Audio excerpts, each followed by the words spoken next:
আমার মা ও স্ত্রীর মধ্যে বোঝাপড়া কম, মা বলে বউয়ের বদনাম, বউ বলে মার বদনাম, দুইজন সবসময় আমার পেরেশানিতে রাখে। মা বলে বউ ছেড়ে দাও, বউ বলে আমায় আলাদা করে দাও। শরীয়তের দৃষ্টিতে সমাধান কি?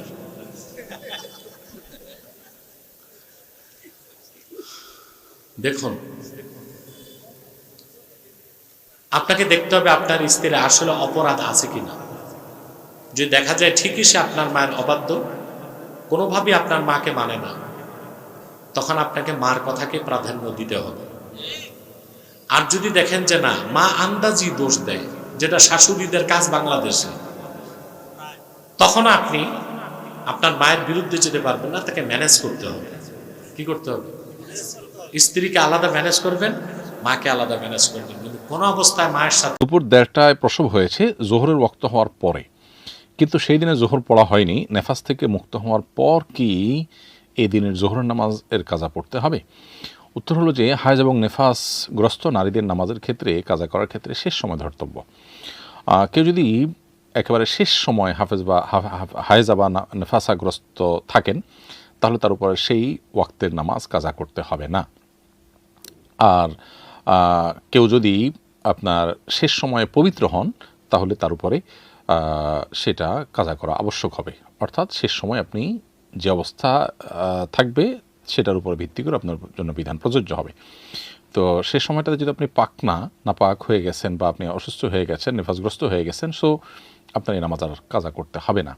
আর যদি শেষ ওয়াক্তে বা শেষ মুহূর্তে যদি আপনি পাক হয়ে যান, পবিত্র হয়ে যান, তাহলে সেক্ষেত্রে আপনাকে ওই ওয়াক্তের নামাজ আদায় করতে হবে। অতএব মূলনীতির আলোকে কোনো নারীর সন্তান প্রসব হয়েছে দুপুর 1:30টায়, তাহলে সেক্ষেত্রে তার জোহরের নামাজ আর আদায় করতে হবে না। জাকাত আদায়ের জন্য স্বর্ণ বিক্রির মূল্য হিসাব করতে হয়, কিন্তু বাজারে এক এক দোকানে এক এক মূল্য। কোন মূল্য ধরব?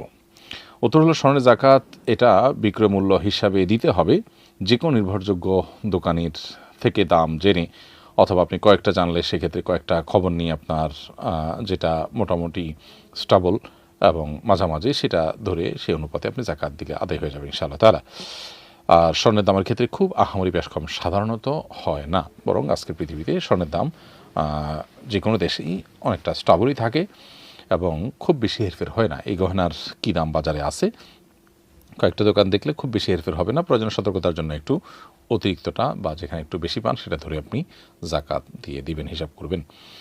মাহফিলের লিফলেট বিতরণ করে তার বিনিময়ে টাকা নেওয়া যাবে কি না?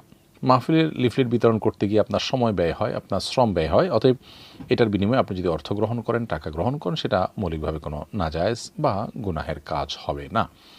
মাহফিলের লিফলেট বিতরণ বলুন বা অন্য কোনো প্রচারণা করুন, সেটাতে আপনার কায়িক পরিশ্রম আছে, তার পারিশ্রমিক গ্রহণ করা আপনার জন্য জায়েজ হবে। আর যদি আপনি বিনা পারিশ্রমিকে এই কাজটি করেন আল্লাহ সন্তুষ্টির জন্য, সেটা হবে আপনার আখিরাতের পুঁজি এবং প্রশংসনীয় বিষয়। আমি একটি সিএ ফার্মে চাকরি করি।